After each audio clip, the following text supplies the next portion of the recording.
Hello, everybody, and welcome back to the Everything Motor Racing podcast. I hope you've had a great week. It's episode... I already screwed up my words there. It's episode 71. 71.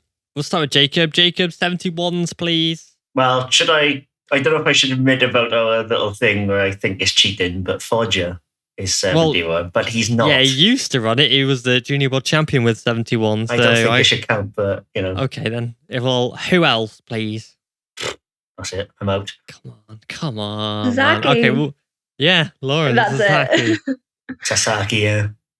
Yeah, come on. Have you got any, Cameron? I've got one more. What was John Hopkins? 21. 21. Ah. 21. No, I don't know. Go for it. Claudio Corti. Oh, shorts, of course, yes. Okay. Yeah, that's it. I ain't got any more. Sorry. That's it. It's That's very the obscure number. number 71. Yeah, there's not many. There's not many I can think of. There's probably loads of people going, it's insert name, yeah. Yeah, but that's probably the same every week. But yeah, so we are back again next weekend. It is. Wait a minute. So I just want to say as well, we've got a quadcast this week. We're joined by Lauren again. Hello, Lauren. Hey. Hi. That's not what you want me to say. No. Well, welcome back anyway. So Cameron finally gets to meet Lauren. So because normally she's his replacement. So. Yes. Yeah, what this is a face-off to see who gets the third spot. Yep. Playoff. This is a battle. What Jacob doesn't realise is Lauren's his replacement. Yeah. Plot Like I said twist. last week, I get my Sundays back. Happy days. Well, hey. But yeah, so next weekend, as we know, it is the Aragon MotoGP weekend, but we got a few little things to talk about beforehand because we have had testing. Testing 1, 2, 3. And certain Marc Marquez also made a little return during said testing as well. It wasn't half bad, eh? It was decent. It was all right. I mean, his lap time was faster than the qualifying lap time that Bagnaia, was it? Tricky conditions. That's it. The Facebook, everyone went out, it's tricky conditions, it doesn't count. It's still to still throw in a lap time like that, though, is wild when you haven't been on it for 3 months. Come on. It's that swing arm. I'm telling you, that Kalex design swing arm has done absolute bits for Honda. Now, correct me if I'm wrong here, but did Kalex not stick a swing arm on Scott Redden's BMW as well? They did, and he got podium. Yeah, so Kalex know what they're doing, man. It's interesting that it's aluminium. Better two constructors champion. Yeah, for the last 9 years. Yeah, it's full alley.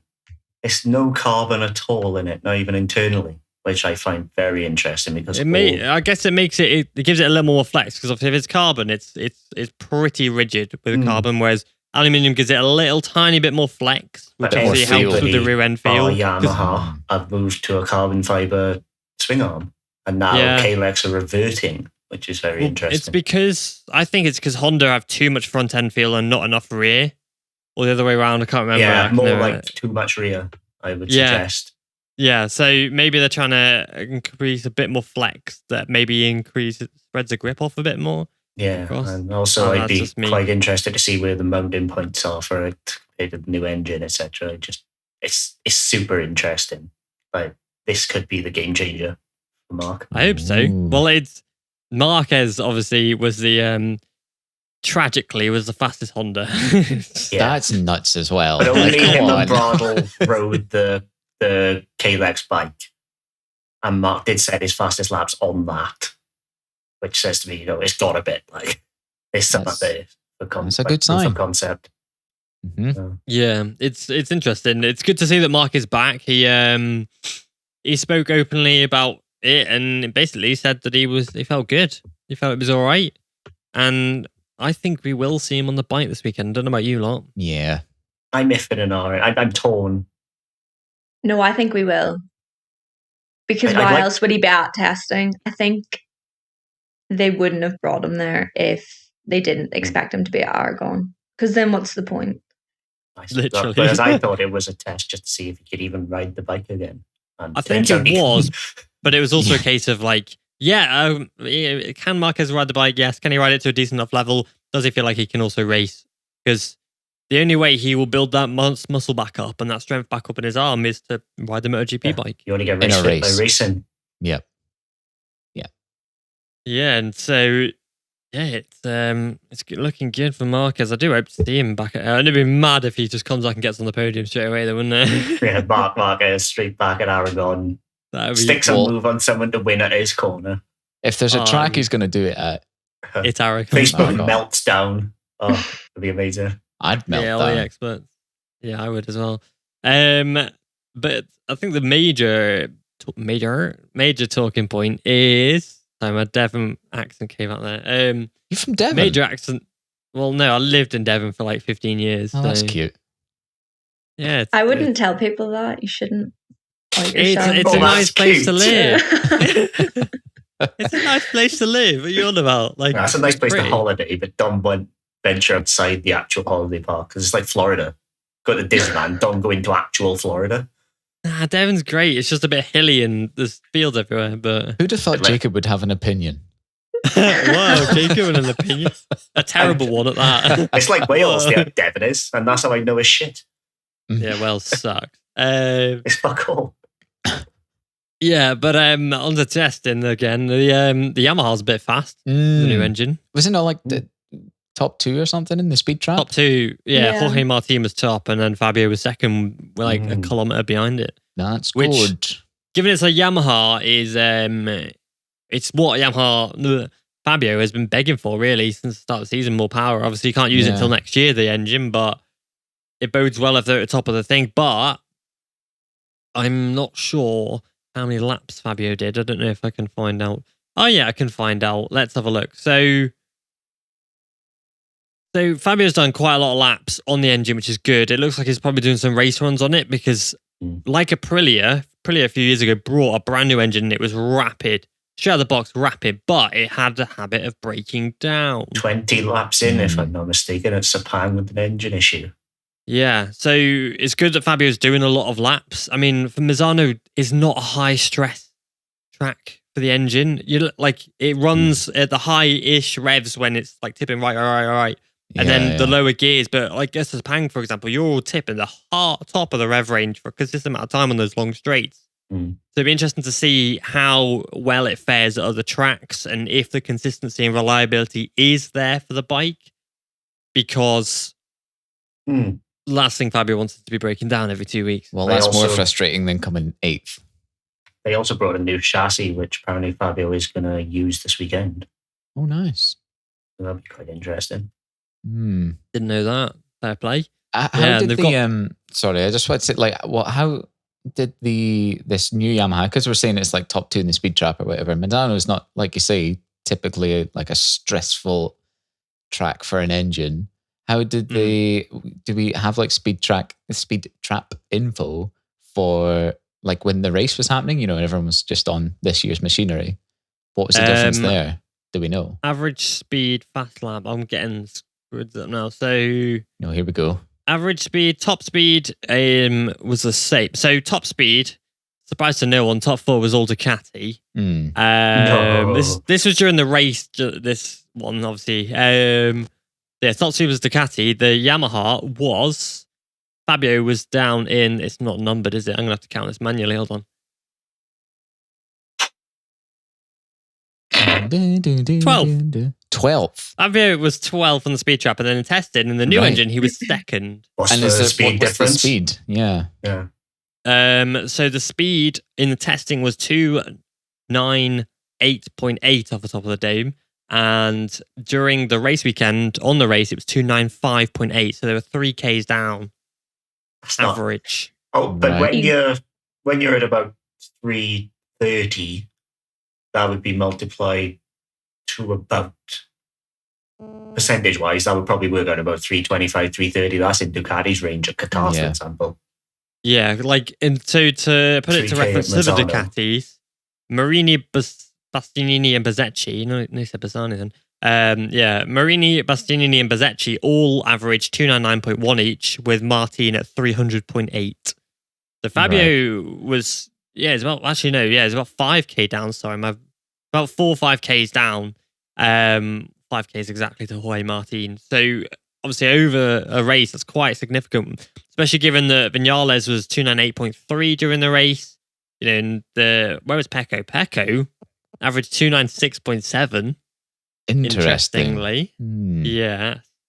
But it's the guys you expect to be there were at the top, really. Obviously, Bastianini had massive advantage. He was a lot quicker than Bastianini during Bagnaia during the race, but obviously talent won that one, and Ducati were a bit annoyed with Bastianini for this. Yeah. Do we think then that if this Yamaha bike can be fast, do you think it will solve the Yamaha's issues for next year? Or I mean, if it still does what the Yamaha sort of already does well, then surely not. Well, you say that, but is it going to exacerbate the problems that the other Yamahas have, where only Fabio can ride it even more now? Well, much like Honda, they just threw more power at it, and boom, only Marc could ride it even worse.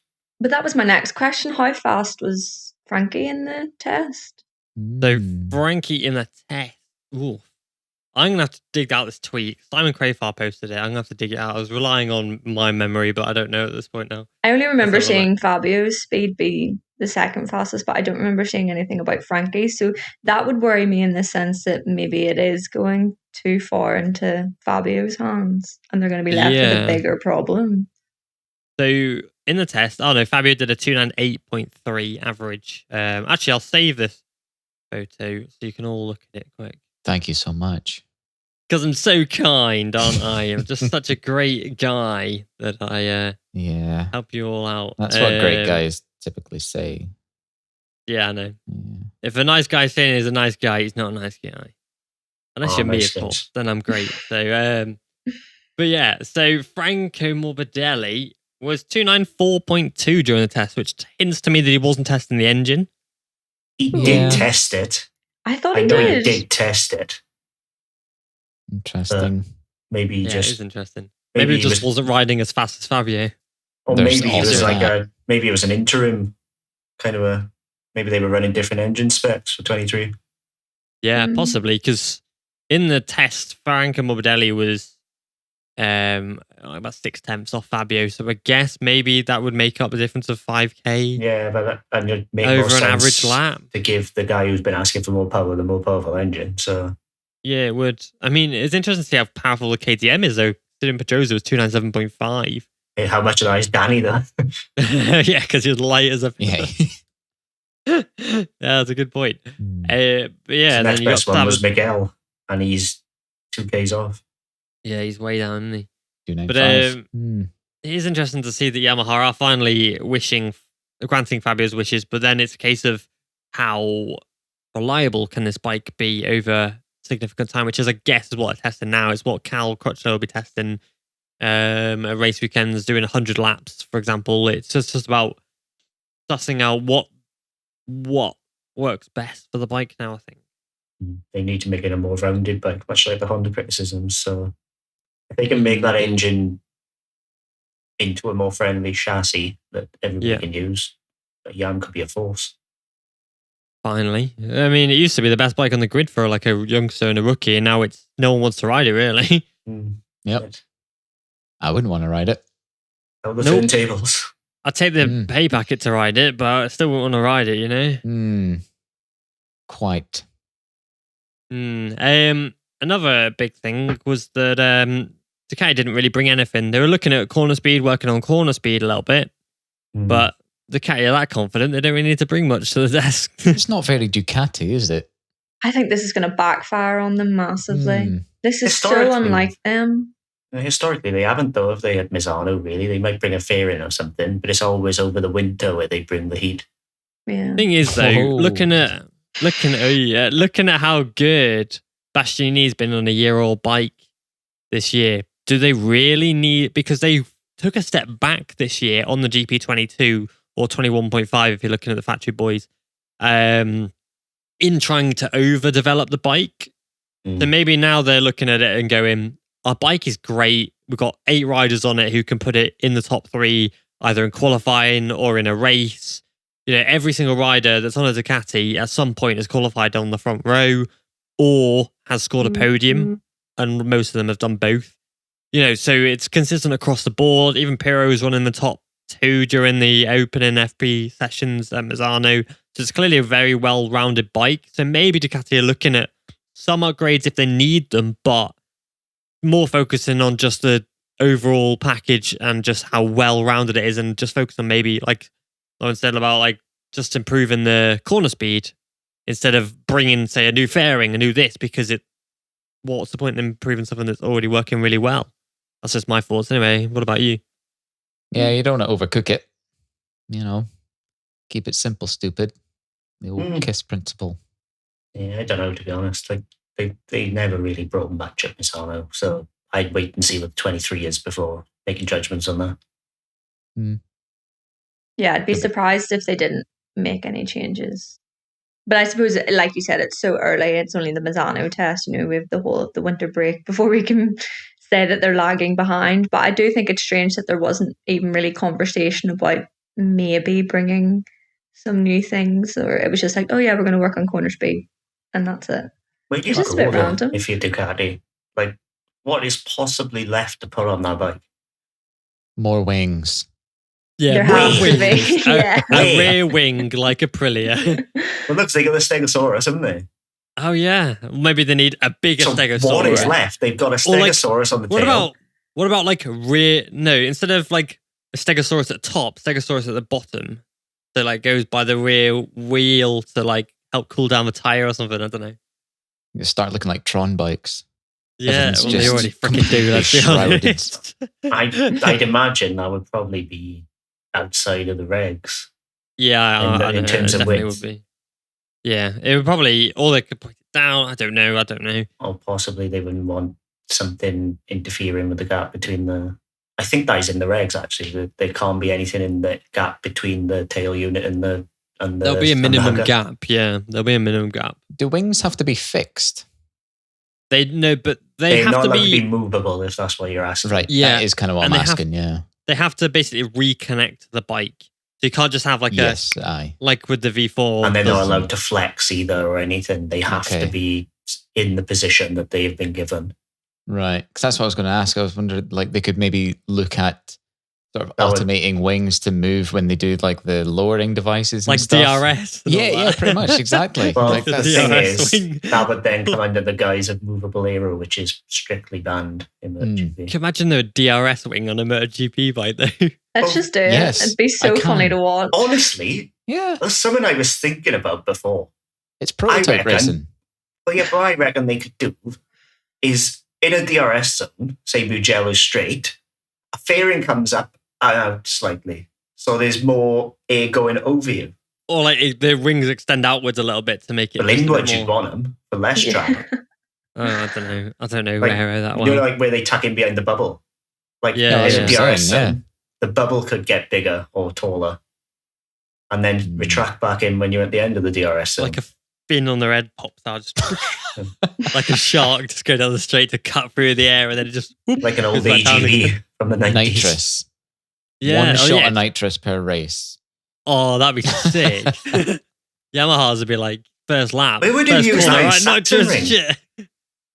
Sashing ring. Imagine that down the waterfall. Yeah, go down the hill. Like, yeah, it'd be crazy. Cadwell Park over the mountain. Oh, going over the send you into orbit. End up in Nottingham. Yeah, bloody hell. Yeah, like about the them not bringing a lot to Misano though. Ducati, that is they've kind of only just got the GP22 sorted, so it's sort of like they're maybe just still that's never learning them, from that. Yeah, but I don't know. It seems to be like halfway through a season, things get really dialed in for a new Ducati. I reckon then they learn from it, and then they bring a bunch of new stuff. Because I'd be ready to bet. Yeah, compared to like the 18 to the 21. I think most of the new things they tried seem to work within reason. Obviously, like they would have had a lot of failures, but I think they've reached the point now where that bike is just so close to perfection from an engineering standpoint that everything they're trying out is not working or improving. And I reckon that's half the reason why. Because, unless it's making a significant improvement, I don't see them needing to or so, wanting to. I reckon they've things. tried loads of different things in the factory, but it's not made enough of a difference because the bike is just so perfect from an engineering standpoint that it wouldn't make a blind bit of difference. Yeah. Well, to be fair, what's the point in making changes if no one else is at your standard? There's no point doing it if the Yamahas, the Hondas are all behind them. Because you can't stagnate. If they wait until, the competition actually arrives, could be what they're doing. They're just a head and shoulders above the rest of them. But you're already on your heels then, that's the thing. You need to be proactive, not reactive in MotoGP, or you'll get left behind. But is anyone going to make it a bike to their standard? I think the only one that could is Aprilia at the moment. Everybody can, like in 2025, for example, every single one of those bikes will be as good, if not better, than our GP22. Such is the speed of development that they will catch up. Well, yeah, it's even like a year later when you look back and you're like, oh, fucking hell, this rider's on last year's bike. It's like Pecco won a load of races on the GP21 and now everyone's like, oh, Bastianini's on last year's bike. It's just, it's not very good, and it's like, no, it's still a great bike, Yeah, it's better than almost anything else on the grid still. Mm-hmm. Yeah, it's crazy how much potential you can get out of an older bike. I think Ducati have hit such a high level now that it's difficult to see them not winning. If they don't win, it's like what one of the World Superbike commentators said earlier. They said about Bautista, and they're like, if Bautista doesn't win the championship this year, what the hell can they do to make it? Because they've built a perfect bike in that V4R. The Bautista's riding, yes, he's light as hell, which does help. And he can just absolutely blast by everyone. And then Pecco's riding this Ducati to perfection. And if Pecco doesn't win the title this or next year, what can they do? They've got the best bike on the grid now, by a mile now. It is there now. It is the best bike now. So I suppose that comes down to who's riding it, though.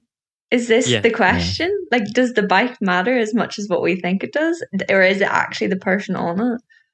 Well, I mean, you could have a great bike but a crap rider on it and they'll do nothing. Whereas if you can have a crap bike but put a great rider on it, like Valentino Rossi when he was the Ducati and he managed to do great things, or even Stoner, who 2008 was second in the championship and Marco Melandri was 19th. Yeah. Like almost end his career over it, and it's a case of a great rider on an okay bike. And the rider does make a lot of difference, like with Ducati going, I don't know what we'll have to do if we don't win the championship this or next year. Then you have to look back at Pecco and go, well, you've crashed 6 times. This is why you've not won the title. It's not because of the bike.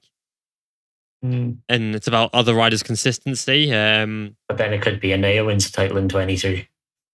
Yeah. And that's probably one of the reasons why they brought him in, because as much as I want Miller to stay and all that, I think if they want to win a title, they need at least 2 guys on those bikes that can battle for the win every weekend. But then you've also got Ducati's management trying to make them not take each other out, which is fair enough. But again, you've got to try and let the best man win as well. It's going to be spicy really next not year. In the championship picture at the minute, is he? So it did make sense. Like next year, I don't think it'll be the same. I think they'll be a lot closer, if not ahead, at this point. Could be. He might just take. I think whichever one takes to the GP23 quicker will win the title out of those 2. That's my opinion. Or if the Yamaha is fast and reliable, then Fabio will win it again. No, Marquez is going to win it. Come on. Oh, yes. No, sorry. Yeah, Come on. Yeah, that's what you got to think is there's so much missing from 2022 that could potentially be there in 23. That 22 is out of write-off, in my opinion. Just get it over with. Yeah, I'm so excited for next year already. Vinales is going to win it. Ralph Fernandez will probably win it. Yeah, it could be something wild. Miguel like Zarco's going to finally find form. Zarco will get his yearly 5 podium quota. And Zarco's literally going to be... I don't think Zarco's going to podium next year, I don't. With the way first half of the season, he gets podiums up. And then he just goes, yeah, see you later. I've done enough dirt for this year now. I'll just go and develop some shit. With the rider market being where it is now for 2023 with all the different moves, I think he's now crowded out. He's got to fight for his ride next year. But he's a great it's like why technically kind of signed Pole. Pole will probably act the same way as what Zarco does in the fact that he's testing new parts every weekend. And I think that's why they've kept Zarco, because he's an old head and he's still fast, he's still consistent. The oldest of those Ducati riders, one of the oldest riders on that grid. Yeah, and his experience there is, you can, I think if he retires or if Ducati don't offer him a contract, I guarantee they'll offer him a test rider role. Yeah. Which seems like a Zarco risky number. Pirro developing a Ducati. Yeah, that'd be sick. Jeez. That's formidable. What's Alex Marquez going to be on? 23 or 22 next year? 22. Yeah, last year's current bike, basically. That could be good. Yeah, I mean, if Bastianini's performance this year is anything to go by, that's going to be good. See, the problem is, I think Zarco is next year going to be possibly the 6th best Ducati. So possibly. Wait, who's behind him then if he's the 6th best? Say again? Who's behind him then if he's the 6th best? Jorge Martin, maybe. No, I would say DG. DJ, yeah. And probably, ahead of him is going to be the 2 factory boys, Martin, and the 2 VR46 boys. So, and then who else we got? That leaves... Who's 7th? Yeah, 7th, yeah. And then DG, and DG's not a bad rider, you know what I mean? No, such is the level. At Mugello. Yeah, that's MotoGP for you. But on topic of next year in Ducati, the VR46 squad have officially confirmed Marco Bezzecchi for next year, which we're soon expecting Luca Marini to also be confirmed. I kind of like the way they announced it, though. It was very casual, just a video of Bezzecchi going in the office. So I just want to ask about next year, and they're like, well, you signed a 2-year deal, mate. You're fine. Oh, okay, cool. That's cool. I loved it. I thought it was great. Like, Bez has got a career in acting. The look of surprise on his face. Yeah, it was very Bez, though. Bez is such a chilled out guy. It's just a very Bez way to announce it. I love Bez. Thanks, I'm walked out. I'm surprised they didn't do the classic film thing of where he goes out cheering as soon as he shuts the door. Runs out, slides on his knees down the corridor. Like as soon as he walks out all cool, shuts the door, and then he starts dancing. And then they open the door and see him dancing. So is he going to be on a GP22 or 23 or 22.5? He's on last year's bike at the moment. I think they're going 223s. Right. Interesting. So they're going to ship out 6 23s next year, if that's chaotic.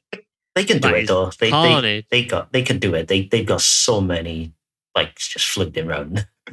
It comes a limit there, and you're like, you get a bike. You get a bike. Yeah, it's like the cards in the strip club. Like, there you go. What they should do is going to make a meme. They should do a potluck.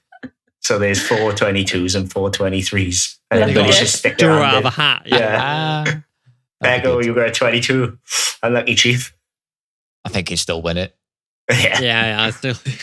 I saw Pecco was at the F1 today as well, chatting with Lewis Hamilton. And Lewis, credit to him, was saying that he was been watching Pecco's races and was really impressed. And Pecco told him, and I was like, well, we'll speak to Gigi there and we'll get you on the bike. Making promises that Ducati can't be all right. Like, yeah, it'd be cool to see Lewis on a Ducati though instead of the bloody Yamaha. He'll finally find some actual real speed, on the MotoGP bike. Yeesh. Would he be able to ride it? No, because they're Audi owned. Yeah, he drives some work. There's no way. No. Maybe once he retires in the next 2 years, could happen. See it. There was Daniel Ricciardo's helmet as well. I was just going to mention that. Yeah, that was cool. Sick. Yeah, I love very that. Nice. Well, what a copycat! It's been done.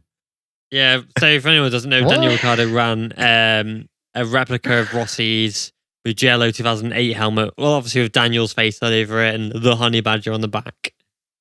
I think it'd be funnier if he'd just done it with Valentino's face, like just made the replica helmet. I thought that would have been so much more funny. But I did like the wee nod to him, in fairness. But I think he could have done it better. Because I think we got 2 VR46 fanboys in McLaren. Yeah, just to say, Norris ran a Valentino Rossi helmet as well. Yeah, and they're the only 2 I can think of MotoGP based, and they're both in the same team. And because I don't think Lewis has done anything like it. Well, Lewis runs like the same color now. In the last year, has gone that like flag yellow on top of his helmet. He's gone like that yellow color because George is, I think, like a blue color, and then Lewis has like he's got the yellow same number. Valentino like yellow color. I can't call it Valentino's shade. Yellow. Like he owns the color. Valet yellow. Yeah. I'm surprised he hasn't patented that color. Probably will at some point. The exact shade, I imagine. It makes sense as a brand to patent it. Mm-hmm. Well, everybody runs that yellow now. Like everywhere you look, like Dominic, for example, it's like, it's proper stands out. I mean, Rossi did really bring that yellow to the fore, I think, in the whole vibrant colours thing. It looked really good. Now everybody's doing it, suddenly it doesn't stand out anymore. It's like, oh wow, Johan Mir's got yellow on his bike. Wow, that's original. Now join everybody else who's also got a yellow number. I think it's come full circle because everybody was just dark and normal, and now we're talking about like the best lid, for example, being Senna Aegis, and that's black. Yeah, but that's a belter. Because we've come full circle now, and yellow is the new norm. Yeah, yellow is the new black. Yeah. And now it's going to be black as the new yellow. How long before it goes full circle again and we see dark colours? And then someone will come out with yellow again. Yeah, I don't know. We've got I wonder. But yeah, moving to... Well, before we go to Aragon talk, actually. Watch World Superbikes today and this weekend. Spicy. It was chaotic. Some of the best racing I think I've ever seen. Once again, World Superbike's proven that it's just at a higher level than MotoGP, It's interesting. I mean, my gripe with it is it's just those same three guys every time. Yeah, that's my problem. I do appreciate that they do have like a scrap every race, which you don't necessarily get with MotoGP, especially three riders. You don't necessarily get on every race, but it's just those same three every time. And it does my nut in. And that's why this weekend was so good, because you saw Rinaldi send it on the top rack and Bersani. Well, I do have a counter for that one now. Okay, counter me. So, yes, World Superbikes only has the same three guys battling with each other every week. MotoGP has a lot more different riders battling with each other every week. But World Superbikes has the same three title contenders battling each other every week for the title. When was the last time we saw Fabio Quartararo battle Pecco in a race head-on-head? Never. And you're counting that as a positive? I am counting that as a positive because I want to see the two title fighters battle it out on track. Does it not? Yeah, I know what you mean. But is it not more exciting when the title leader is not anywhere near the guy chasing him? No, because I want to see two title fighters battle it out, not just, this guy's more consistent over the year, that's why he's a champion. No, it's this guy has absolutely just demolished his closest title rival in a race to take the title lead. Yeah, but at the same time with that, what you have to think is the problem there is it's predictable. One of those three is going to be winning and going to be winning the title. Whereas you don't quite know if Pecco is going to catch Fabio.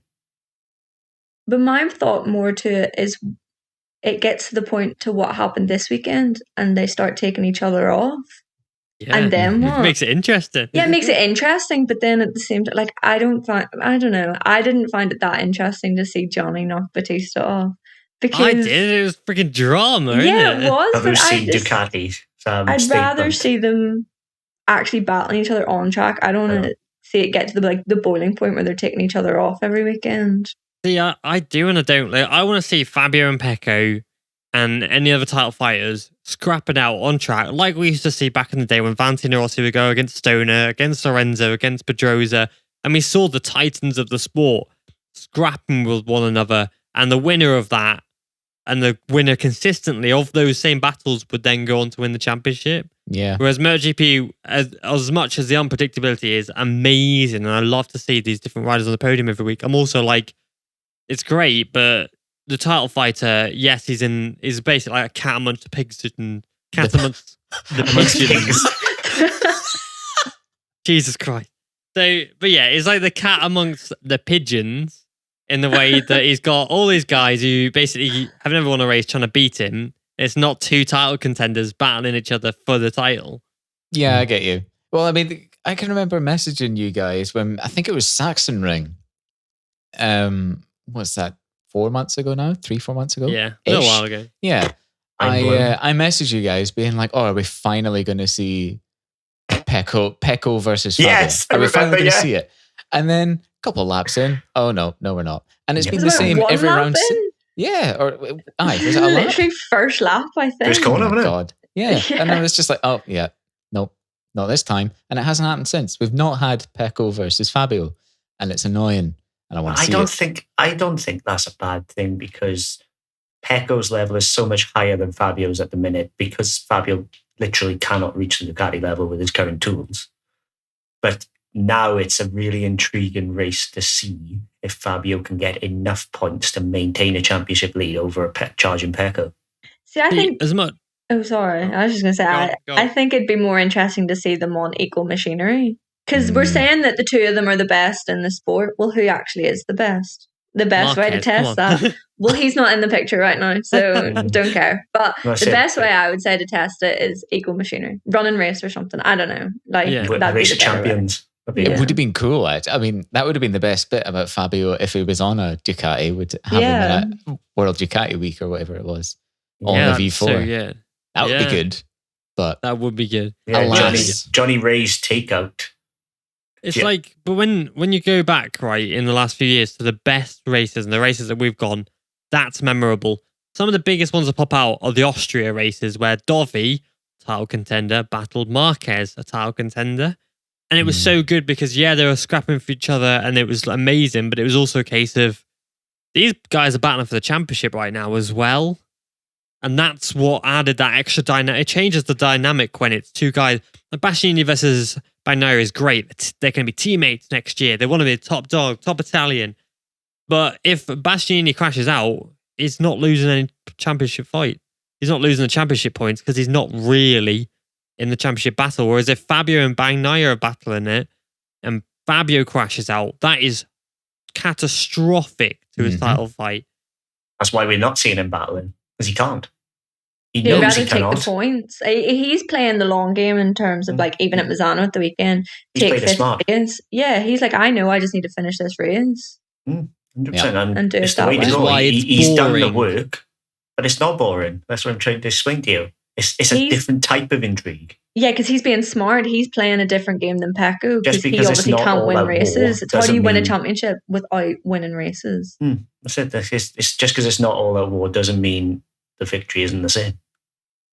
What's the points difference between them right now? Like 30 something? 31. 31? No, I think it's more than a race. I thought it was 30. And somebody told me it was 31. I'll get it up now. Oh, no, it is 30. Right, whoever told me it was 31 could... Yeah. Yeah, it's more than a race, so Fabio can afford one slip up. But I don't think... Alicia's still in it. Yeah, Alicia's 33 points off. Back. Yeah. You know, and with 6 rounds to go. Right, and then Anea is 70 points back. Let's do some quick maths. 211 minus 138 is something 3. 138 is 73. Yeah. So with that, if the top 3, for example, were battling and then took each other out, and then Bastianini comes into the fall, that would get spicy. That would be nice. It's not going to happen, but it's not happening. Like, Fabio has taken out the leash already. Yeah, but like, I'm as much as I like Pecco and like seeing what he's doing now. He's got another crash in him. Unless he's managed to fix himself, he's got another crash in him somewhere. That's the problem. Everybody's so in the limit. Everybody has a crash in them. Nothing's guaranteed anymore, and that's what I like about it. No, he's got, I'd say at least 2 crashes. This is horrible of me, but I see us getting to the point where we got to last season where I don't know, like he's been on a roll and now he's gonna bottle it again. And I hate saying that because I think he's fantastic. But I think Fabio is going to be the bottler. I do, but not the Fabio himself bottling it. He just doesn't have the tools to fight what's coming his way. Well, I think, right, so with Fabio, when in 2020 he bottled it because he mentally lost it. Last year he didn't mentally lose it, but that's because he wasn't really in a tight title fight. He didn't have a guy gaining on every week. It was a case of Fabio won it with races in hand kind of thing. Pecco has chopped from 91 points to 30. He's taken 61 championship points out of him in 4 races. Mm. That is ridiculous. This like, happened out of last 100 year. points. Yeah. I know it wasn't as extreme, but this happened last year. And we got to Misano, the second Misano round last year. And what happened when Fabio had a chance of winning the championship, Pecco bottled it, and Fabio won the championship. And there was like 50 points in it then. It was more of just a race to the end of the season, but it still was that like pivotal moment in the championship. And he lost his head completely. With how it's going now, that was a case of Fabio arriving there and going, Pecco done the work, but it was a little too late. And Fabio arrived there, he just had to keep it going. 5th, 5th, 4th, 4th, bang. Right, I've got 50 points in hand. I come in 2 rounds early. Now, because it's 30 points and there's 6 left, Pecco continues this. It's going to push back until it gets to the point where Fabio's got 2 or 3 races left and he's like, I can't win the championship a round early now. This is going to go to Valencia kind of thing. And that's when the pressure rises. And that's when Fabio hits the boiling point and tips over that boiling point. Just because of what's under him more than Fabio. Oh yeah, I fully expect him to struggle tremendously at Sepang. Yeah. Phillip Island too. Probably Aragon. You know, that's 3 races where the best he can probably hope for. Forward to it this weekend. Yeah, best he can hope for is probably 4th. You know, that is what. You know, that's 7. That's 21 of the 30 points right there. If Pecco wins every single one of them, which is pretty damn likely. Well, that's it. Did you say therethere's 30 points? 30-point gap between them and 150 on the table. Yeah. If Fabio finishes 4th every single race and Pecco wins every single race, Pecco's champion. Well, it would be between them, 1st and 2nd would put them equal if that were to happen for the next 6 races. So that's a 5-point deficit. And Pecco win the championship on points. On wins. On wins, exactly. So but Fabio is nowhere near 2nd either. That's the problem. That's exactly it. Fabio doesn't have 2nd in him over the next 6 rounds, but Pecco potentially has a win. So Fabio has that, which is why Fabio's pressure is going to rise, because it's going to go away from him, and it's going to be out. Last year it was fully in his control. This time it's out of his control because of the bike, and there's nothing he can do but see Pecco smashed. Like, he is now obviously the third rider in MotoGP, the MotoGP that is, before obviously after 500cc to win 4 races in a row. At Aragon, he can become only the 8th rider in history back to 1949 to win 5 consecutive races in a row. Could happen. That is incredible for one, but also pressure-inducing for Pecco. But yeah, that's what I was about to say. On the flip side of that, you're saying about Fabio's now, you know, everything's against him, but now you've got Pecco, who has every opportunity to win it. The pressure is going to be on him just as much as it's on Fabio, because he now has to actually go out and win the next 6 races. You know, because you don't know how Fabio is going to do. He has to go out expecting to win the next 6 races, and I think that's a lot of pressure to put on him. And I don't know how he'll handle that. See, I'm on the flip side of that. I think the best thing for Pecco is he knows he has 2 or 3 wingmen in him. Fabio has nothing. Yeah, that's a good point, because he's got Bastianini and Miller. Like going into the race, you know that you've got bikes between you and Fabio, and Pecco knows he's the fastest Ducati. Like, you know, Ducati can just sit him down and go, mess up Fabio as much as you can, keep him behind you. And they will, because especially under team orders, if Ducati are paying their bills, but what's Ducati say Ducati goes? Like, everybody's like, oh, the Ducati wasn't very happy, this, that, and the other. Not many people are close to Pecco at the minute. Ney is probably the only one who can consistently live with Pecco. But then you've got slightly further back Jack Miller. You know, Marini's got a race in him for 4th, 5th. That's a lot of Ducatis between you. I think Pecco is going to be much more relaxed of the two, knowing he's got the team behind him. He's got help where he might need it. And he knows there's no pressure on him, really, because he's not in the position to win the title as it is. He's still more than a race off. All he can do is go out and win. Yeah. But then that's the pressure of winning. He still needs to win, I think, is what the pressure is coming from. He's done it many times now, you know what I mean? Like, I think now it's becoming second nature to him 4 in a row. I think if he bottles Aragon, then it could really shift podium the momentum at Aragon away from him. Bare minimum is at least podiums now every single time. I think what Fabio has to do is maximise his chances at Buriram, which is probably going to be a bit more suited to the Yamaha than the rest. and Valencia. He needs to maximise those if he got any hope of winning. At one point, I've just thought about as well. You say about the wingmen. If Ducati order Bastianini and Miller to stay behind Pecco every race, that puts Fabio in 4th every single race, provided they stay on. Yeah. And if Pecco wins, that's discounting the Aprilias. Yeah, and that's 12 points each race. 3 rounds and he's lost it. Vinales and Espargaro have been consistently around or beating Fabio. Mm-hmm. Vinales, especially at the moment, is looking far too good. Marini has finished ahead of Fabio quite recently. Bez has it in him. Yeah, Zarco has it in him. Martin has it in him. I feel so bad for Fabio, man. He's me too. I hate it. I'm sitting here like just smacking his head against the brick wall. I love him so much, and I really root for him because it's such an uphill struggle. He's fighting a lone battle. That's what he's doing at the minute. Exactly. He needs backup. Marquez and Morbidelli would have been his backup. Yeah. Because Marquez the only rider capable of taking it to Pecco consistently at the moment. Well, because if you look back to Aragon last year, I'm assuming this is probably not going to happen because Marc he won't be at full fitness if he races, and so 10th place is probably top 10 will be good for Marc. But theoretically, if Marquez comes back and is battling with Pecco, I think that will obviously dramatically help Fabio out. But yeah, Fabio needs kind of Marc to come in and just kind of go for it, I guess. But the thing is, if Marquez is battling with Pecco, that's another bike ahead of Fabio. Yeah, do you know it's what not going to be happening behind him. Do you know what made me laugh as well? I was thinking about it the other day. Who's to say Alex Marquez can't do something in Aragon? Because he's been consistently brilliant. True. That's nearly got a dry podium there. That's another bike in front of Nakagami got a pole position there a few years ago. Both LCR Hondas can do something at Aragon. They've been historically have.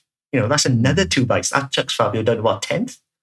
Espargaro could do something. These are all hypothetical bikes. I don't like how many bikes you're putting between Fabio and the win here. We get Oliveira and Brad Binder. The problem is, hypotheticals are usually maybes. I think it's quite realistic to put 6 or 7 bikes in front of Fabio for at least 4 of these last 6 rounds. We are forgetting that Fabio is an exceptionally good rider and is a world champion. Look at the season so far. Yeah. It's only starting to happen now. How many times has Fabio beaten all these people? Yeah, well, that's what I'm thinking. Because yes, we're saying that all these bikes can go in front of Fabio. Still finished 5th at Misano, ahead of Martin. That's not me slating Fabio in the slightest. It's just that Fabio is at 102% every single time he rides that bike. At some point, it's going to bite him. You cannot do it. As a human, you physically cannot do it. So either he's going to have to drop his pace back, which then favours the Ducatis even further, or he's going to stack it. It's just human nature. It is. But I think if it goes Pecco's way this year and Yamaha does get top speed for next year, that's only going to make Fabio more unstoppable, I think, in 2023. I think we could see Fabio on one then. In if Fabio loses the title this year, there is absolutely no shame in that with what rules he's been given. No. It's that simple. No shame. And if he does win it, it's nothing short of a miracle. Oh yeah, if he wins it this year, at this point, GOAT status if he wins it this year, to be honest. Yeah. This is Casey Stoner levels, what he's doing to lead on what we now know is a pole bike. That's why I think one of the worst bikes. That's why I think he's one of the most talented riders. Everyone always says Pecco, but Pecco has the machinery under him. Put Pecco in the Yamaha and tell me how good he is. Fabio is just time and time again. I think people say Pecco because he's won an equal machinery championship, which I think is fair enough. Fabio did not win that, but he was on a speed up. He was on a KLX too early. But I don't know if you can. I don't know. The more I'm looking back at the history books and stuff like that, it's very hard for a rider to do Moto3, Moto2 and MotoGP. I think we're going to start seeing more riders who are only specialists in one class, like Fabio Quartararo, who literally got pulled out of nowhere because he was nowhere in Moto2 and someone took a chance on him and now he's a world champion with plenty of world championships left in him as well. I think we need to look more in the shadows, if that makes sense. I don't know. Because Moto2 is a really, really, really good indicator of what you do, of what a rider is. But it's not the be all and end all.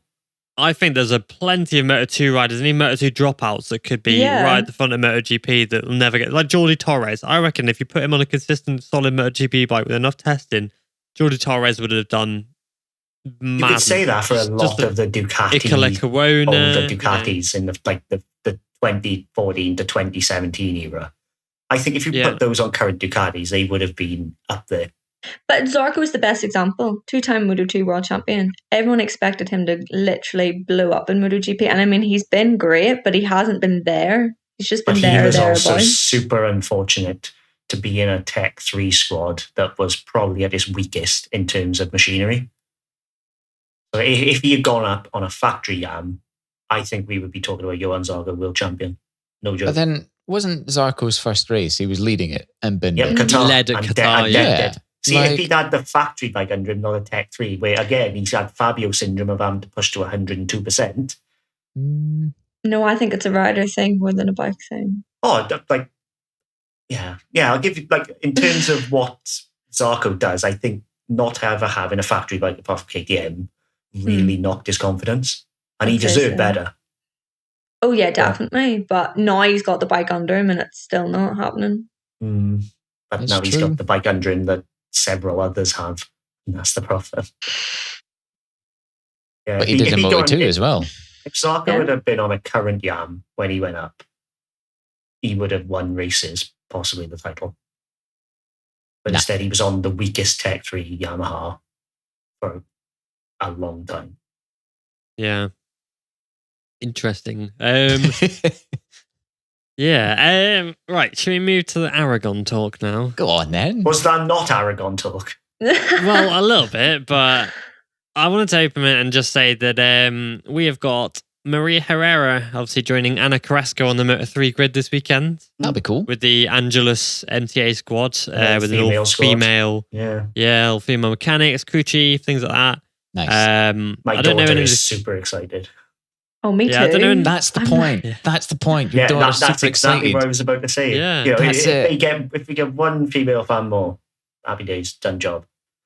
Yeah, amazing. I mean, love it. I don't know the names off the top of my head of the mechanics, but I posted it to my story, and one of the riders who has used one of them really previously was like, "Oh wow, super happy to see him there." You know, like they've not picked like crap mechanics. I say, like they are picking the best of the best, which is great. Yeah. That proves that, you know, funny enough, some of the female mechanics are the best of the best. Yeah, you know, like a lot of the top telemetry people in MotoGP are female, which I think gets KRT, factory KRT, and what's the bike? HRC. You know, all them female, KTM. and then there's who is it that's leaving though? There's what's the name? Jenny Thompson. Jenny Thompson's leaving Honda. Yeah. Interesting. I'm not really sure why. Must have another job lined up. Might be going back to KTM because she left KTM with Paul and then obviously moved over to Mark. But yeah, so it's interesting. Very cool. Very cool. Yes. So I'm just reading the Bautista once again thinks that Jonathan Reyes' move was intentional. Do you know what? I do. No. Oh God. No. But hear me out. I think you. Jonathan Ray was going to try and make that corner regardless of where Bautista was. Yes, but I don't think he intentionally meant to take him off his bike. Not saying he intentionally hit him in the slightest, but I think he was expecting to force his way through and Bautista would back off. But Bautista ain't going to back off. It's that simple. Well, Bautista would stand up. But it was a miscalculation on Ray's part, 100%, because he thought things were going to go his way and they didn't. But it was 100% an intentional move. Yeah, it was intentional. But if you looked at Bautista's onboard camera, you didn't see Johnny until the last second. And that's the problem. So, he didn't know that Johnny was going to make that move. So, at no point did he have the opportunity to set up. I think Johnny was very intentional in what he was planning on doing, but I don't think he was thinking, I'm going to just give him a wee boot here and kick him off at the same time. I think Johnny Ray went into that corner intending to run him wide and take his line without actually making contact. But it was still a damn intentional move and should have been punished more, in my opinion. Yeah, did he just get a long lap penalty? Yeah, just a long lap, isn't it? Ducati have put an appeal in against it. And they've said that the sanction isn't enough, and quite rightly, in my opinion. Well, it should have been a right. Said black flag. He was like, he should be disqualified from the race, which I think is a bit dramatic. I think he was just annoyed. A ride through would have been, or at least a double long lap. Double long lap was nowhere near enough. Yeah. Yeah. But yeah, Aragon. So yeah, we might be seeing a it's just come off my blooming feed again that it wasn't a mistake. That's what I said. But yeah, Aragon, I'm looking forward to this weekend. I don't know why Aragon's like one of my favorite tracks. Because it got everything. Yeah. I'm not set up for Aragon. It's just a great track. The MotoGP vibe even at Aragon is always a good vibe. Like track to track, there's a different vibe. Like Jerez is a weird vibe. I don't really like. Misano's a good vibe. Aragon's a great vibe. Which is weird considering this smack bang in the middle of nowhere. Yeah, I don't know. The racing's always really good there. But then somehow it just works out. Misano's great because of where it is, though. I was there last weekend and it literally is the best place in the world. I swear it's the same as Argentina. Absolute slut to get to.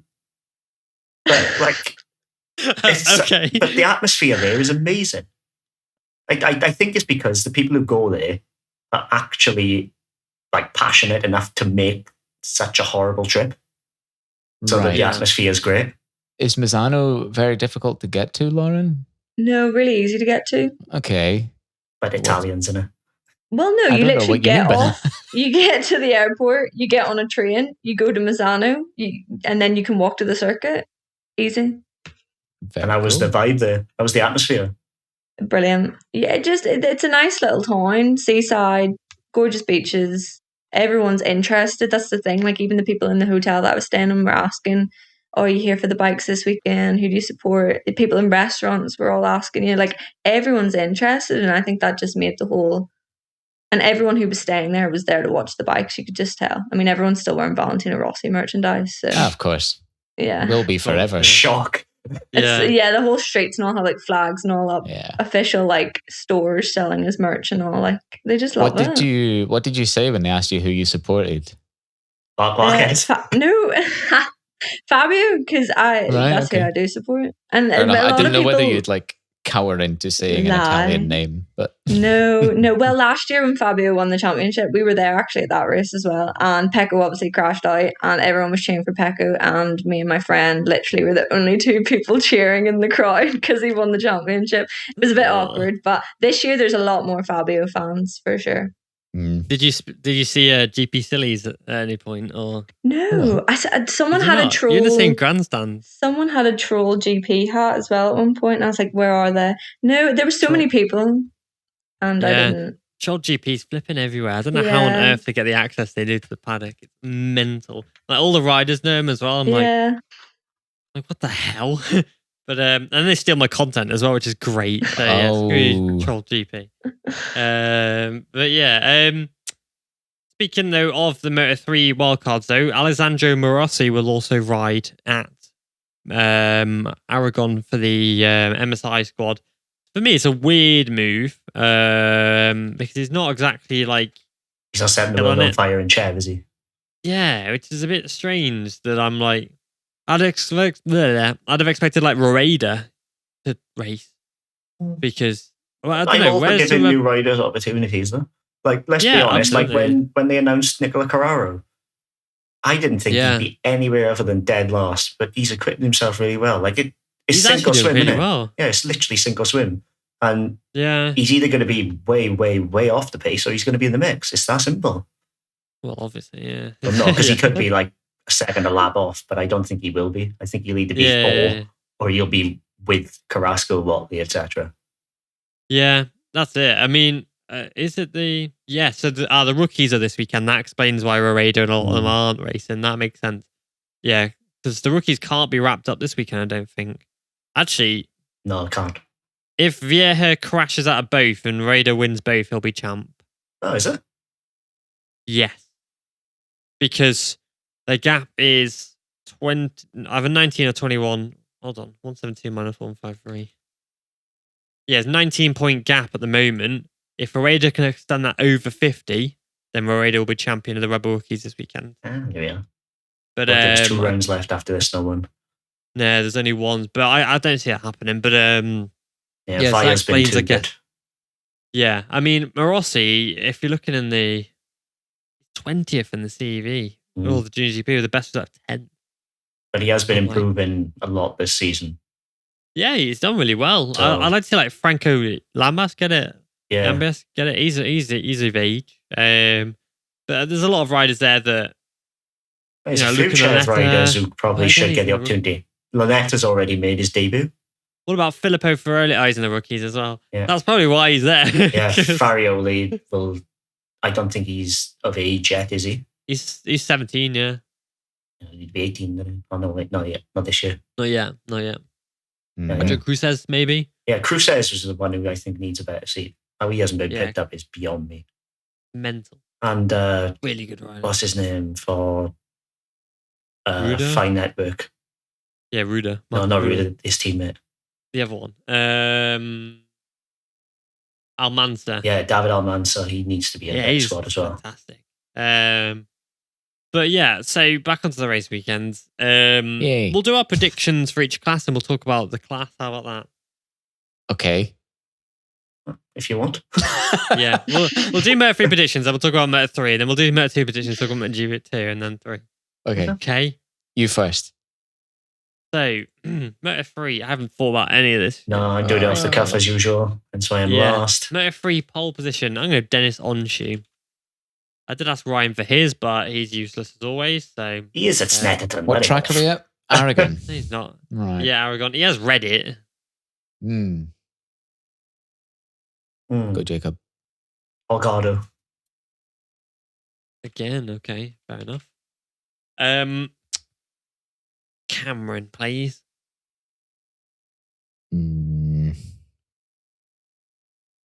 Can't think who are Moto 3 riders. Hold on a second. It's the little 250s. The little ones. Is Sasaki okay? Yeah, Sasaki, yeah. Yeah, okay, we'll go with Sasaki. I can't remember if he was actually, was he not declared unfit after the last round? I don't think so. No, I don't think so. I was going to say that for now, but I do want to check. Because I feel like... now. Okay. Like, he probably will get declared fit again, but I think he was declared unfit. Well, it was a bad crash, but I don't... I think he was declared unfit leaving. Possibly. I'm searching Twitter right now. Mm-hmm. Let's have a gander.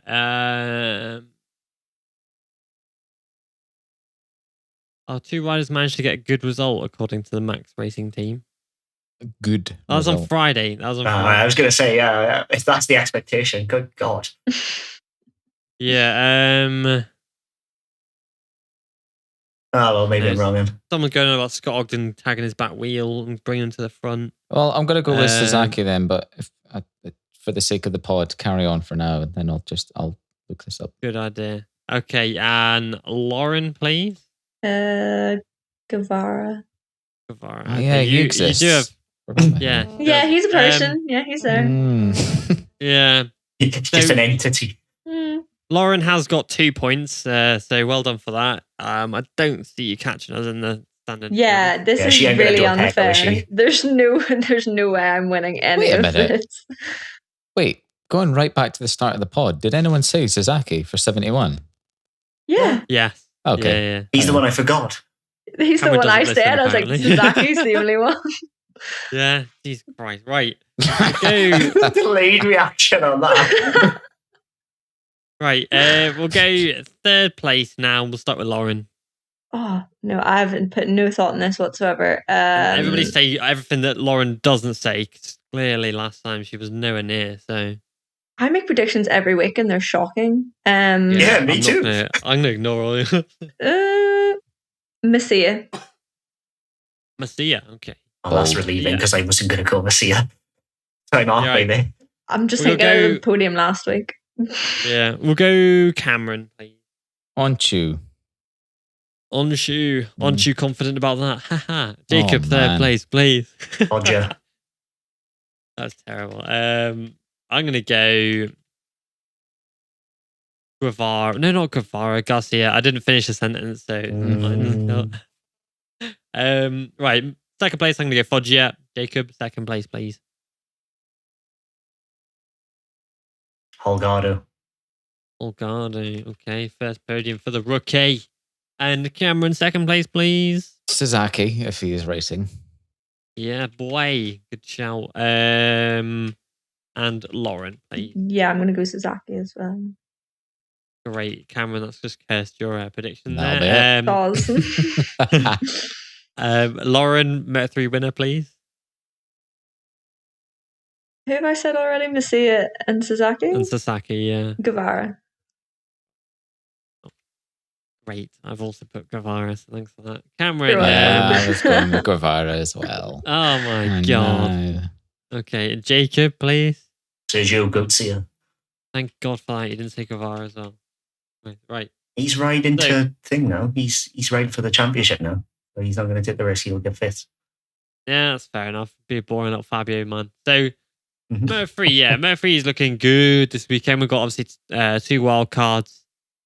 We can't really talk much about Moto3 because it's just going to be an outright battle, to be honest, isn't it? We don't really know. I do expect David Munoz to do well this weekend because obviously he raced the track last year. He knows the circuit really well. I think a lot of the Spanish riders, it will be a Spanish kind of. I tell you, one guy who I'm thinking might actually be able to perform this weekend is Scott Ogden. I hope so. I really, really hope so. He needs a good result. No luck. The worst luck ever. If the squad needs improving, we know this. We've mentioned this already, but I think this might be a more Honda track as well, which I think will help him. It'll benefit Foggia, who's having a massive resurgence recently, isn't he? That's true. If Suzuki's playing a rear gunner again, I might be wrong on the podium and he might win it, Yeah, that's it. If Foggia wins again, then he's not far off now in the championship. He's close out right now. Other rider who I'm expecting a really good performance for is Ivan Otola. Yeah, me too, yeah. He was really good there last year. Really, really good. Where did he finish in the rookies last year? He was good in Misano last weekend as well. Really good, 18 places, good. He was really good in Chev as well last year. He knows Misano from last year. He won Aragon last year in the Red Bull rookies, Otola did. So Otola's a really good shout. Olgado was second, Alonso third. And Moreira, probably. Moreira was fourth last year, so it's a shame Batel's not there because it could be. Really the rookies could do bits this weekend. Yeah, I'm fully expecting the rookies to do really, especially the ones that came from the Chev. Like last year, even you look at Aragon last year when Munoz won it, and in the Chev last year with Rueda on the box, who obviously is not racing, and then Holgado third. So Holgado, Munoz, Kelso will probably do quite well. Otola, like we've said. Joe's still not properly fit though, is he? Which is still hindering him. Yeah, which is a big shame.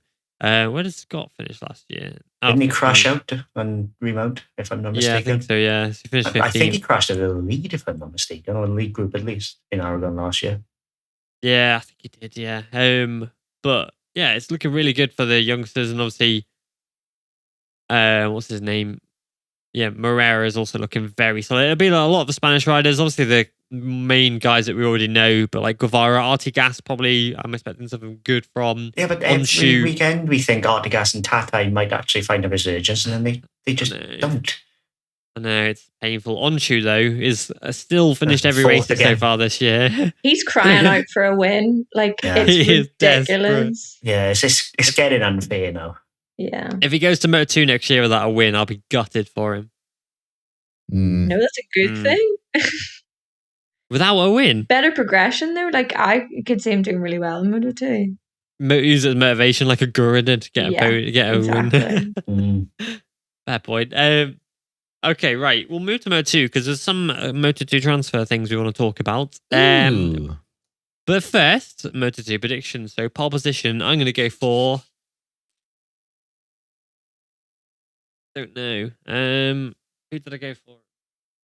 Make sure I won't go. Definitely not Vietti. Well, he is capable of pushing. He did get pole at Misano. I'm going to go with Augusto Fernandez just because he's shithousery at this point.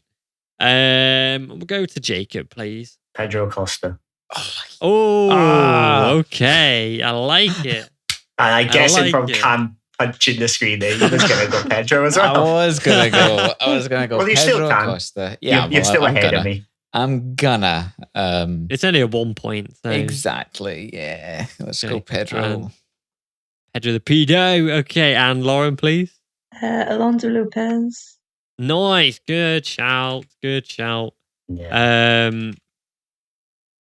I'm just putting my second place in. Right. Right. I really want to put Lopez up there, but I think this track is going to be very anti-Bosco Oscuro, and I think that's going to be the problem. Every track is anti-Bosco Oscuro. Not necessarily. Like, don't spend that much time on edge grip at Aragon, which is where the Bosco Oscuro shines. Fair point. Okay. Lauren, third place, please. Acosta. Yeah, boy, let's go. Acosta with the Porty. Cameron, third place, please. I'm tempted to start going. No, I'm not going to go outside predictions. Let's have. And that's my job. For Jacob and then. Oh no, you got a decent lead in the championship. Yes, that's my job. Outside prediction. I'm actually, doing no. Okay. Ryan's 25 behind you, so I wouldn't.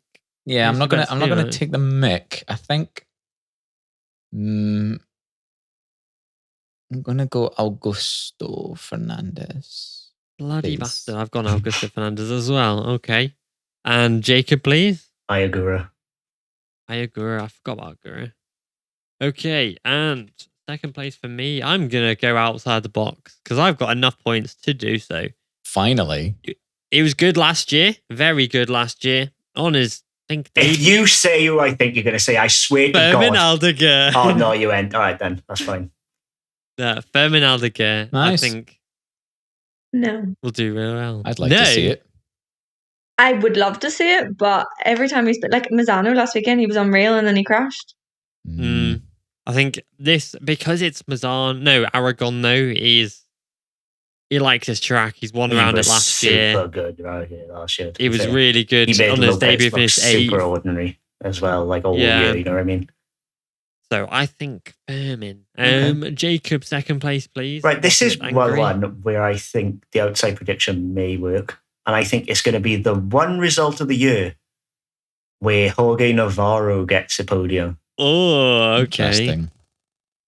Interesting. Well, he's already had one podium this year, so I don't really know. Wait. Portimao. Oh yeah. Come on. Oh, okay. I'll just let Joe Roberts know now. That win doesn't count. No, does it? No, like not really. This is going to be the one result of the year where Jorge Navarro turns up. I think because he does it every year without fail. He rocks up for 1 or 2 races and he just slaps everybody into submission. And this is going to be one of them. Okay. Cameron, please. For second. Yeah. Acosta, please.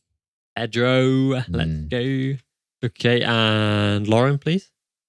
Lopez, my boy, my homie. Didn't you say Lopez third? You what? No, I put Pedro as third. Sorry. Yeah. I'm going to put Alonso on third, second, and first, and then I can't lose. Sorted. Good idea, and then he'll crash. So Lopez, no wait, what's her name? Lauren, one, please. I think Aaron Canet could win. Canet is gonna do it. Canet's bad. You'd be raging. Cameron, so I wonder who you're gonna I'm pick. assuming you got Canet. Yeah, I do. I got Canet. I think this is going to be the one. Well, now he's going to crash because I've predicted him. So yeah, I hate this game. Yeah. Okay, and Jacob, please. I'm going to go nice and boring with Augusto Fernandez. Okay, fair enough, Jacob. You do need the point, so fine. I've gone bold again, and I've gone with my boy Alonso Lopez. Is going to back it up. I can't see a double Bosco podium. I can, so I've got the most points. If that happens, then we'll just give you the win now. Well, I mean, we pretty much have to anyway. There's like 6 rounds left. Yeah. But like, we'll just give you the cup now, like, because you never know. Someone could score 100 points. You if never there's know. There's no way. Okay, right. So Moto 2, there's been a lot of talk in the transfer silly season and a lot of malarkey. The biggest one being that obviously Guevara is likely to step into the Aspar squad at the expense of Albert Arenas, but it's fine. Oh, it's more than fine. It's more than fine because Arenas is rumoured I should have put Arenas on the podium. Bollocks. You should. I've just thought that as well. Arenas is rumoured to be going to the IO squad next year. Not so bad. Quite rightly, in my opinion. I've gone from gutted for him that he probably have to step down to Pons, because Pons is a B team at this point. I'm sorry. Well, Pons is rumoured. Well, no. Yeah. Well, yeah. Pons is rumoured to have Sergio Garcia. Yeah, Garcia and Canet would be a formidable team, but they're still a B squad, whereas Albert is going to go to the A squad of Augusto Fernandez leaving, and then Io, No, but then he'll be slapped about by Pedro Acosta. I disagree. Yeah. I think Arenas will be in the title fight next year if he does go to Io. He's that good. He's overlooked, and I don't know why. Because I don't think he's put the performance in yet to back that up. But he is now. He's now finding his feet, and that's the big thing for me. Are you on about Renner? Yeah. Well, he's in his second year. It's his first year on the Kalex. He did his first year on the Bosco, and now he's finding his feet on the Kalex. He deserves to stay in some form. Oh yeah, definitely. Yeah. But I think if you put him and Pedro Acosta against each other, I'd go Pedro. Yeah, I'd go Arenas. But at Io, I'd go Arenas. Not many other places. Maybe VR46 because they're the other A squad, and possibly Aspar the other A squad. Anywhere else, no. But this is going to be the factory environment that Arenas needs, in my opinion, to make the step. Strange boy. Okay. Why not? I disagree. But why not? He's because Acosta's a weapon. Absolutely. I'm not saying Pedro's Acosta is literally one of these once in a lifetime riders. I'm calling it now. He's a Marc Marquez. He's a Valentino Rossi.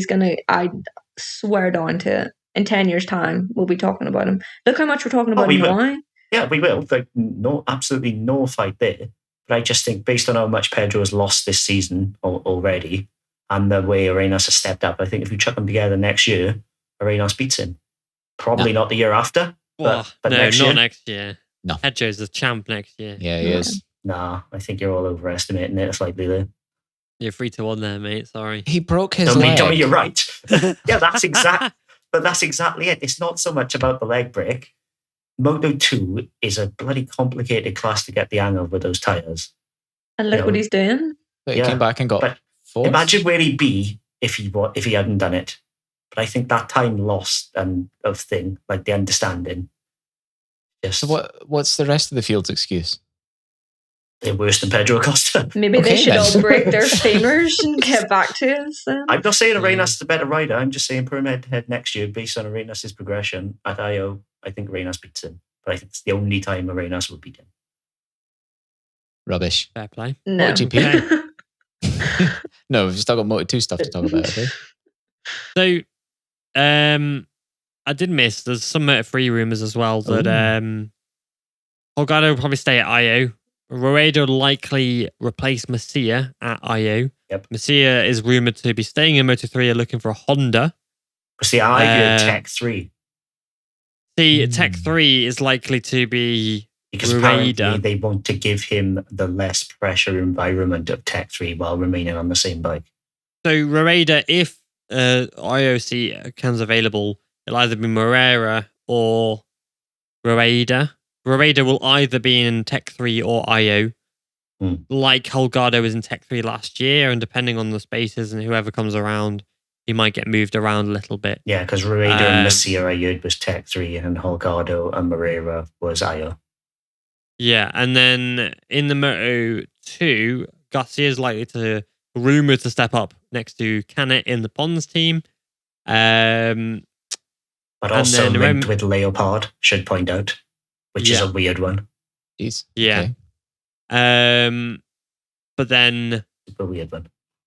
Acosta we were saying about him maybe going to IO squad, but with the Renas rumored to be going there, it's probably not going to happen. But with the what is it? Wait, what did you just say? Yeah, did you say that right? No, you Acosta, didn't. he said. What the hell? So you said Acosta to IO, and I'm like, hang on. Acosta's already there, yeah.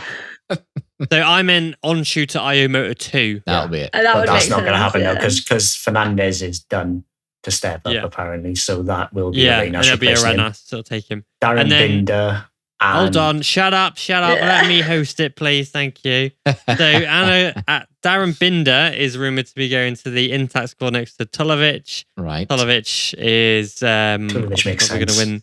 Yeah, it makes sense, especially with Schrotter leaving the squad. Alcoba's got some rumored to be not so gelling with the team, and so he's likely to be going next to Salac at Bristini. I do feel sorry for Zaccone because he's done the hard yards in Chev Motor 2. And then all of a sudden gets his shot and suddenly he's out after a year. I feel for him. Yeah, it's a shame, really. And then the one last rumour is that Remy Garner could be going to either GRT, Yamaha and World Superbikes, even though Remy has kind of rubbished that on Twitter earlier today. Or see, now I took it the other way of the wink, like to say, oh yeah, it's done. That's what I took it as. Yeah, or right. He's rumoured to be going to maybe the Mark VDS squad of Moto 2. But those are obviously all rumours, so it doesn't really... Yeah, nothing of that is confirmed. I think Fernandez is actually signed, but unconfirmed. Yeah, well, yeah, Fernandez is the biggest open secret, I think, at the moment. Obviously, we can't and that's it. That's the last two grid slots, Marini and Fernandez, and that's it. Right. Like everybody's LCR need to confirm. Yeah, Nakagami, yeah, of course. Oh, yeah. But yeah, in regards to Moto 2, though, I do think we'll see the speed ups doing quite well this weekend. No, I'm the opposite. I don't think it's a speed up track. I know Furman did it well last year. Well, he did very well last year, but I don't think I just don't think they had the tool to get the podium, for that way. Where did Navarro finish last year? Fourth? Let's have a look. I want to say. Possibly. Oh, yeah, then he's...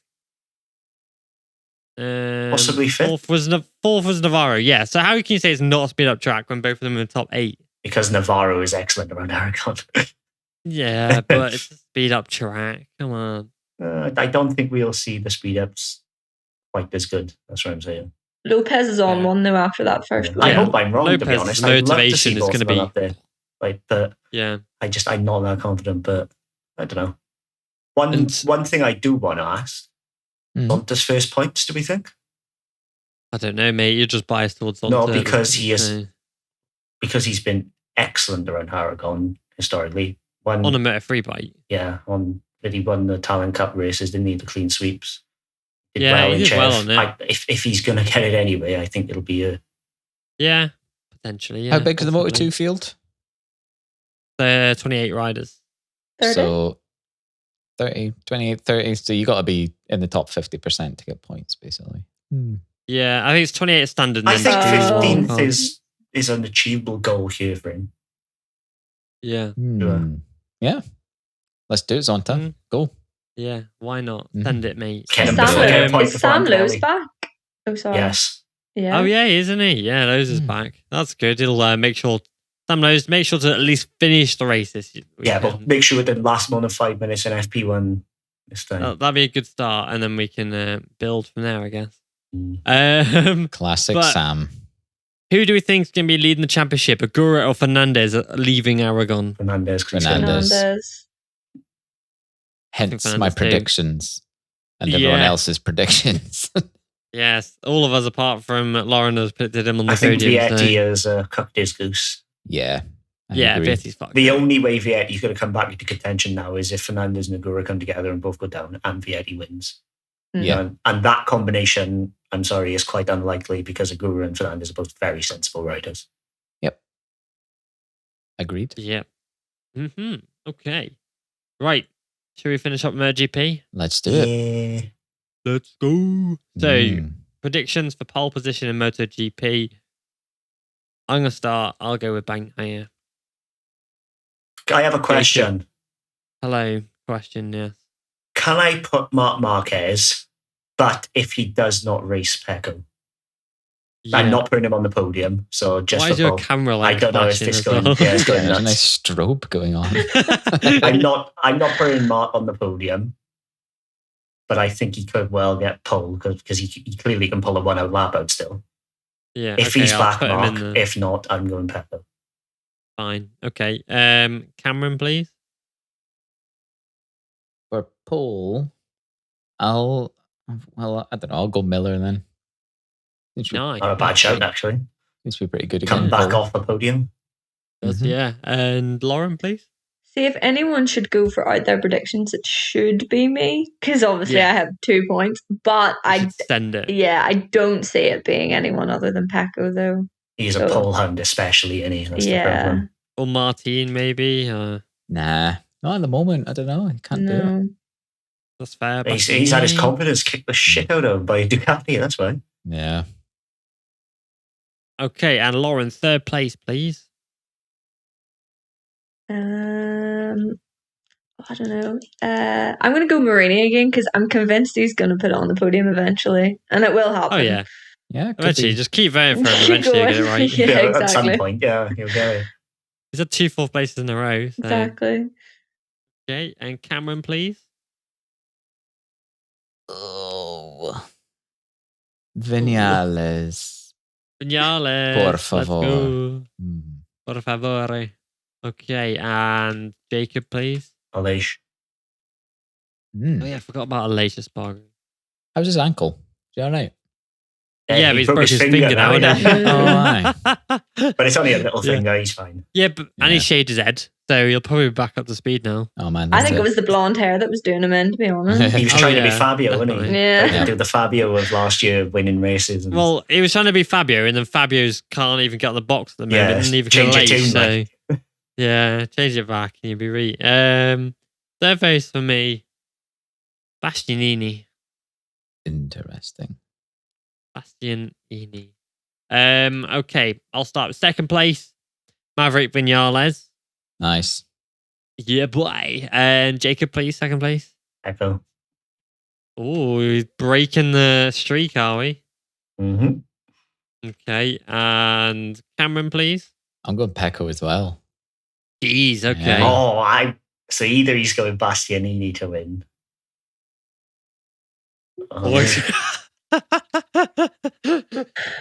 Watch out, Darren Binder to win. Oh my god. Just to say fuck you. Okay, and Lauren, second place, please. Yeah, I'm going to go Pecco as well. Actually, I've changed my mind. Oh my god. Okay, so she's just destroyed both your predictions. Well done. Yeah. Sorry, guys. Okay, we'll stay with Lauren for the win, please. Maverick Vinales. Oh yeah, my god. Vinales, Jacob Vinales as well. No, Cameron it's not happening. Glad we established that. I'm saying Bastianini. I think this weekend's going to be a shots fired. You know, like this is it. But will Ducati let him win though?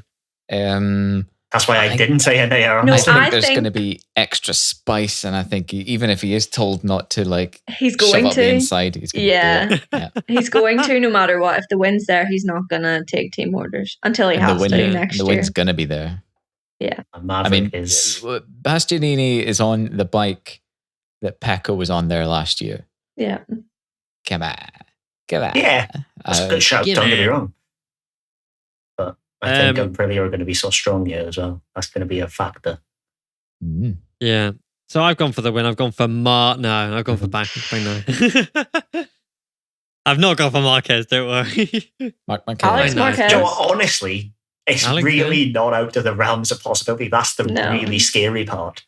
Watch him freaking win it now, and none of us voted for him. Yeah, like it's genuinely not a silly prediction, which is, and like even just saying it sounds stupid, but it really ain't. Yep, like, it just goes to show how good he is. Yeah, he's weapon, isn't it? Weapon, absolute weapon. Yeah, we've talked a lot about obviously Fabio and the races coming up. So we don't really. One question I do have for you about MotoGP: how do we reckon the KTM's are going to do here? Shocking. Terribly. Yeah, no bad. I say shocking. It won't be a shock, but no, there's vote of no confidence there. I don't know. I think like Binder will get a top 10. Binder likes to gain positions, doesn't he? Yeah, I'm thinking they might actually surprise a few people. It wouldn't take much, in fairness. Yeah, like I think the top 6 might well be on the cards for one of them. When there's 8 Ducatis on the grid. And 2 Aprilias. Can I have an extra point if I'm right? No. No, because I feel like you could see Brad Binder getting a top 6 at any circuit. I'm thinking Miguel over Brad, to be honest. No. Yeah. Miguel was probably mentally checked out now. He's just waiting to get on the Aprilia. I think it's the other way. I think he's ready for holiday mode. He's on the Christmas break I think already. having it confirmed now, he's going to be wanting to say "fuck you" to KTM. You've sacked the wrong dude, kind of thing. Like look after the wrong guy. Because he didn't want to stay. Yeah, he wanted to go. But I think that's where he's going to be. Yeah, he didn't want to stay. I think he's going to be like, "Fuck you! You treated me, or you treated Brad Binder, and I'm going to prove I'm better than him." That's what I think is going to happen with Miguel. Maybe Mir got a podium there last year. Well, is Mir riding this weekend? No, don't think so. I think he's trying. I think Agata's going to ride it. That was what the Dommy's test was for. That would be fun. Yeah. I'd like that. He deserve it. Like, he's done hard yards and probably should have gone up in like 2014 and just never actually happened for him. I love Dommy. Yeah, he's a good boy, he's Dommy. Yeah. But not your first ever pod with us. We had that was the first ever pod I did with you guys. You were just like, oh yeah, here's the Super Sport champion and like Moto-E runner up. Let's have a chat, shall we? Just sat there in silence for the whole thing. Yeah, literally. I can remember you just sitting there like, hello. Yeah. Super wide eyes. Baptism of fire with Dommy like. Now he's just doing mate Dommy, you know? Like, Tommy's a hero. Yeah, and then we took photos of him in the paddock for you. Sound. Goodbye, Love him. Crutchlow's going to be there this weekend as well, right? Oh, yeah, he will be. He's riding for, he's replacing what's his face. Oh, I should have put him for the win, shouldn't I? Yeah. God damn it. Yeah, because Lauren looks shocked.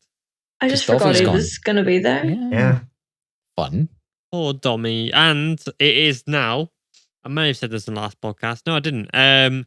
If Marquez isn't riding, which I think he will, but if Marquez isn't riding, it'll be the first time ever, or whatever, forever, or at least in the MotoGP era, that we haven't got a two-stroke champion on the grid. Wow. Because Marquez is obviously the 125 champ. 2010, and after that, it's either Moto2 or Moto3 champs. Dobby was the full 125 champ. I said, Yeah. So if Marquez rides, then that continues. But if Marquez doesn't ride, then he has to now. We haven't got to. Keep it going, for those two-stroke enthusiasts. Real back bikes. In my day. Yeah. They do smell good. No, none of this electronics. No, the only throttle control is your right hand. Fucking hell. Maybe I just doing a good impression of every two-stroke enthusiast ever. Watch Moto2 if you don't want traction control. Jeez. Yeah, but I love a two-stroke as much as the next guy. I absolutely love a two-stroke. I only rode two-strokes when I race bikes, but I can quite freely admit that the four-strokes are a far superior machine at this point. The power you can get out of them is just ridiculous. Well, it's just the way it goes. It's engineering. There's a reason that four-strokes are everywhere now. It's just... Yeah, they're just better. The way it goes. I'm going to anger a lot of people, but they're just better. Just the way it is. Yeah. So, what else do we want to talk about? Mir might not be there. If he is there, then he's a legend. I kind of don't want him to be just so Dommy can ride, but at the same time, I would like to see Mir back. He was not far off in the test at all. Couple of seconds. And I don't think he was given the ride height device either. Oh, really? No. I've just seen the photos from the World Superbike race of that guy nearly getting his crotch run over by Top Rack as well. Yeah, what was that?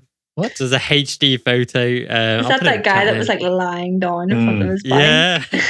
Like balls of steel, there you go, when it sends. There you go. Oh my God. That's like classic stunt show stuff, isn't it? Yeah. What would have been super impressive is if Top Rack had done a front flip off the bike and landed on his feet, and then the bike's the other side over him.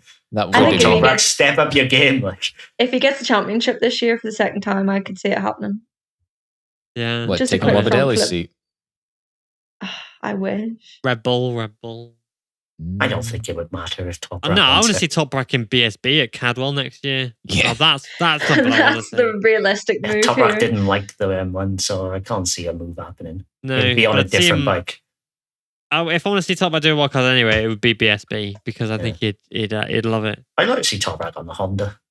I'd want to see him on Ducati, but we've already said about that. But yes, I think that's all we've got time for after an hour and 35 minutes. Yeah, I'm happy. You happy? I'm happy. I'm happy. Well, I mean, I've never been I'm happy. never happy. I'm happy. Yeah, never happy. Yeah. You're not feeling too well, depressed. Jacob, are you?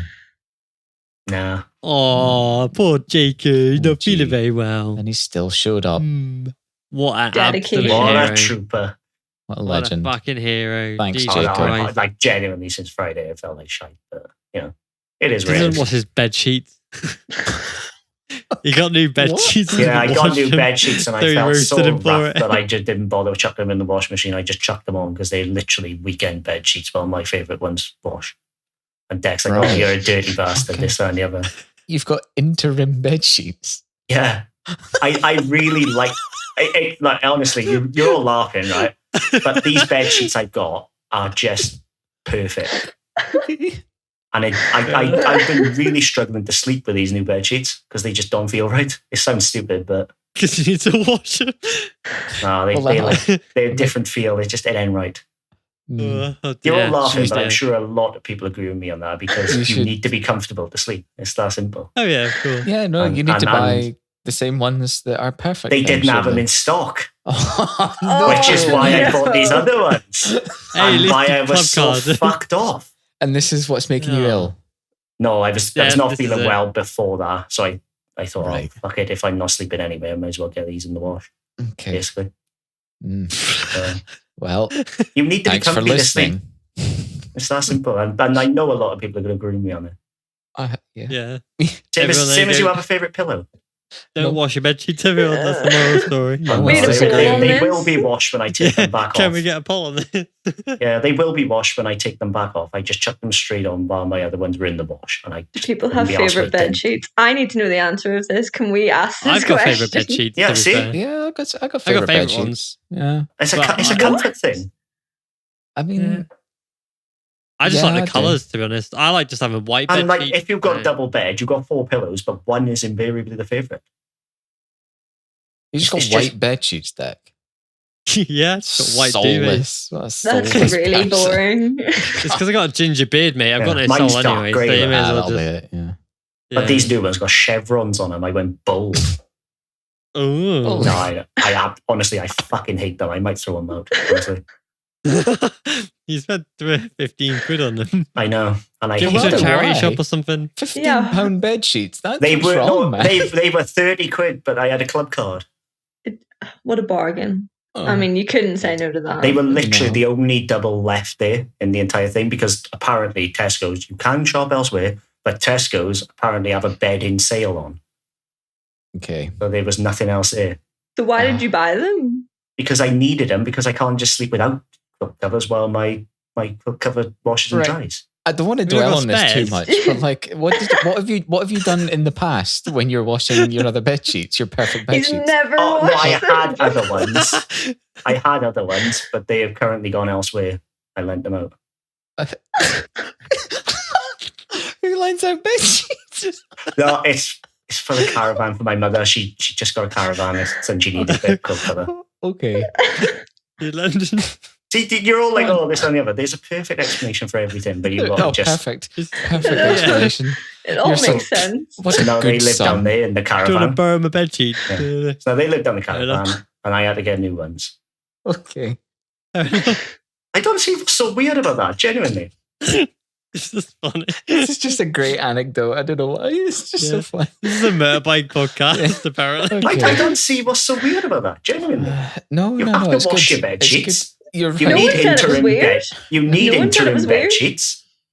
Like, what's the issue? Like, Do you not just Gee. wash and tumble dry your bed sheets in the same I don't day have a then? tumble dryer. I live in a flat. I haven't got space. Mm. I've only got a washing Oh, machine, your which privilege means is showing, Lauren. Sorry. Sorry. Yeah, Yeah. fucking hell, Lauren. Oh, Check gee. your privilege. Uh-oh. Yeah, so Gee. unfortunately, I have to Gosh. wash my bed sheets and then air dry them. You know, Mm. like a peasant. Oh, gee. Oh, well. Tough life. innit? Thank you, I usually- Jacob. I That usually was get the great. I needed servant. that. To wash mine. To be I fair. really don't see why that's Yeah, so weird. from your mansion. Yeah. Yeah, so Mm. you can't sleep without the quilt cover. No, that would be weird. That would be weird. That would be weird. That's weirder than interim bed sheets. Okay. So, do you have your favourite? Oh god, I think it's like your number 2 bike. You need it there, but you don't want to use it. Fair. Simple as. In MotoGP, yeah, fair enough. Oh, it all makes sense now. I get right, it. we've tied it. We've tied it in. We tied it back to MotoGP podcast. There we are. See, someone had to save the day. God damn. Wow. That's, well done, Jacob. Thank God for that. Yeah. Okay. Wow, save the day. Excellent. Okay. Great. Well, if you are still listening to this shit show of a podcast, I really hope, right, you get a lot of messages from people saying, yeah, you lot of the weirdos, not him. Yeah, I've got interim bed sheets that I put on for 2 days and then wash them again. They're just blank bed sheets that say interim on them. Yeah, they're in orange. Interim. Yeah. No one's going to reply to that. I can't see anyone else in the world doing that. I can't see anyone listening I to bet this. you a lot of people do just because it's a comfort thing. I bet Rossi's got some like Ducati interim bed sheets, whilst he's like, right, put these on for 2 days and then we'll just... Back to Yamaha. Because then they'll fold up and go in the wardrobe when my favourite ones are washed. What's so weird about that? Nothing. Absolutely nothing, mate. Honestly, power to you. That is... Thank you for sharing. Yeah. I'll sleep better tonight knowing this. Mm-hmm. Yeah, I'll sleep better because my favourite ones are back on. That's the best news I've heard all day, man. Honestly. Wow. Excellent. That's incredible. Yeah. They're absolutely gripping. I hope you have enjoyed this absolutely fucking chaos. I don't get it. We're back next week after Aragon with Bagnaia winning 5 races in a row. So, and taking the championship lead because Fabio will tangle with everyone, and then he's going to crash with so many people. He's going to be top 5 points. Oh yeah, he literally can't take it. We're actually going to take points off Fabio this weekend. Yeah, they're going to bike's crap. They're going to announce a rule. They'll announce a rule tomorrow, and you get 5 points for fastest lap. If they adopt our scoring system, where if you get pole and the podium, then you get 30 points. And then when it's going in my favour, then I change it, to fit as well. Yeah. Stop making F1 references. Nobody's going to listen. Okay. But yeah, I hope you've enjoyed this podcast. We're back next week. And see you later. Bye. Bye. Ciao.